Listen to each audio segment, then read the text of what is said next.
Question to both of you is, regardless of the current rhetoric, would either of you name one positive thing that you respect in one another?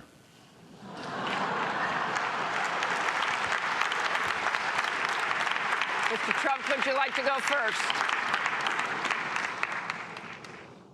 Well, I certainly will, because I think that's a very fair and important question. Look, I respect his children. His children are incredibly able and devoted, and I think that says a lot about Donald.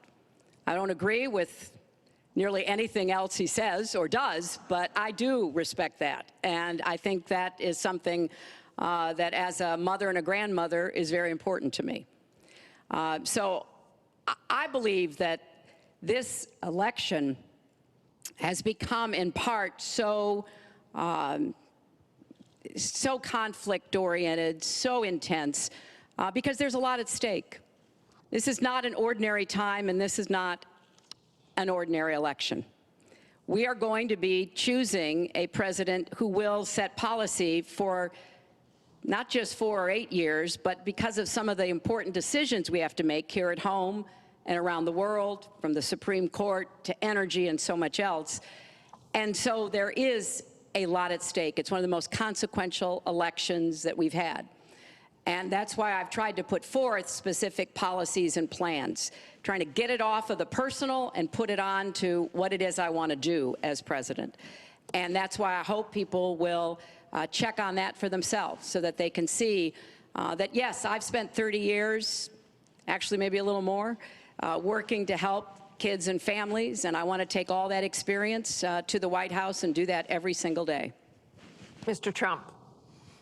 Well, I consider her statement about my children to be a very nice compliment. I don't know if it was meant to be a compliment, but it is a great. I'm very proud of my children, and they've done a wonderful job, and they've been wonderful, wonderful kids. So I consider that a compliment. I will say this about Hillary. She doesn't quit. She doesn't give up. I respect that. I tell it like it is. She's a fighter. I disagree with much of what she's fighting for. I do disagree with her judgment in many cases. But she does fight hard, and she doesn't quit, and she doesn't give up, and I consider that to be a very good trait.